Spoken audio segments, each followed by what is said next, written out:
Have you ever stopped to think about what your morning coffee and a rocket launch actually have in common? Well, they're both run by the exact same universal set of rules, the laws of thermodynamics. Today, we're going to crack that code and get a handle on the science of energy itself. So what is thermodynamics, really? At its heart, it's the story of energy on the move. Take these embers, for example. What you're seeing is a powerful transformation in action as stored chemical energy gets released as the heat and light that we can feel and see.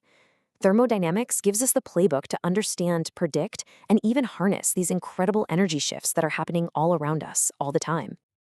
So, here's our game plan for today. First, we're going to learn the basic language of energy. Then, we'll get into the super important difference between a journey and its destination. From there, we'll check out the 4 main highways that energy can travel down, figure out the price for that travel, and finally, we'll tie it all together to solve a real-world problem. All right, let's dive right in. Before we can get into the heavy stuff, we've got to make sure we're all speaking the same language. Let's start with the absolute fundamentals. Okay, think about a hot cup of coffee. The coffee itself, that's our system. It's the thing we're zooming in on. Everything else, the air in the room, the table, you, that's the surroundings. And the boundary? That's just the surface of the coffee in the cup, the line that separates our system from its surroundings. This super simple idea is the bedrock for tracking how energy moves from one place to another. Now, when we describe that coffee, we use 2 different kinds of properties. Extensive properties are the ones that depend on how much stuff you've got, like mass and volume. A whole pot of coffee obviously has more mass than a single cup, right? But intensive properties, like temperature or pressure, they don't care about the amount. The coffee is 80 degrees Celsius whether you have a full mug or just a single drop. And this little diagram makes that difference crystal clear. Imagine this block is our system. If we chop it right in half, its volume is also cut in half. That's an extensive property. But what about its temperature or its density? Nope, those stay exactly the same on both sides. That's an intensive property. And understanding this distinction is what lets scientists make fair comparisons between totally different systems. Okay, this next idea, honestly, it's one of the most important concepts in all of physics. It asks a pretty simple question. In the world of energy, what's more important? How you got there or where you ended up? Let's use an analogy. Imagine you're climbing a mountain. Your change in altitude only depends on 2 things, where you started and where you finished, the summit. It doesn't matter one bit if you took the steep, direct path or the long, winding trail. That altitude change is a state function. But the distance you actually traveled, oh yeah, that absolutely depends on which path you chose. That's a path function. In thermodynamics, temperature and pressure are state functions, but heat and work, those are path functions.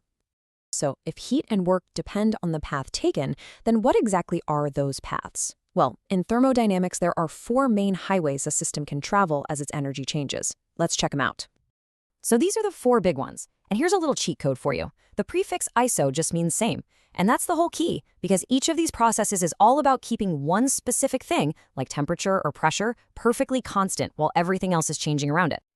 First up, we've got isothermal. Iso for same, thermal for temperature. So, constant temperature. Imagine a gas expanding and doing some work. Normally, its temperature would drop. So, to keep it constant, you have to slowly feed in just the right amount of heat from the surroundings to keep that temperature perfectly steady. Next is isobaric. Baric refers to pressure, so constant pressure. And you see this one all the time in the real world. Any chemical reaction you do in an open beaker is an isobaric process because it's always under the same steady pressure of the atmosphere. Third, we have isochoric, which just means constant volume. Picture heating up some gas inside a totally sealed, tough-as-nails container. It can expand, its volume is locked in. And here's the kicker. If the volume can't change, the system can't do any expansion work on its surroundings. And last but not least, adiabatic. This one means 0 heat gets in or out. This can happen for 2 main reasons. Either the system is perfectly insulated, like in a really good thermos, or the whole process happens so blindingly fast that heat literally doesn't have time to move. And this graph, this graph brings it all home. On this pressure versus volume map, you can actually see how unique each path is. An isochoric process is just a straight vertical line, no change in volume. Isobaric is a straight horizontal line, no change in pressure. Now look at the other 2. Isothermal and adiabatic are both curves, but notice how the adiabatic curve is steeper? This is the visual proof that heat and work are path functions.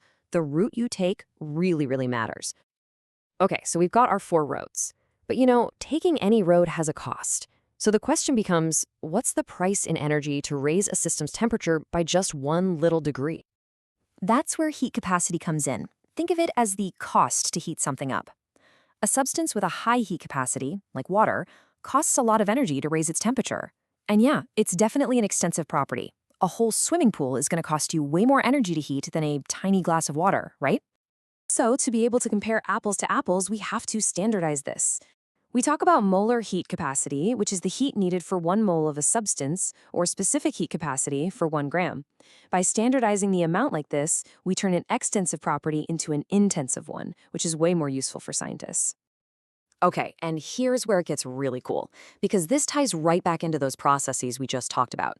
See, with gases, it matters how you add the heat.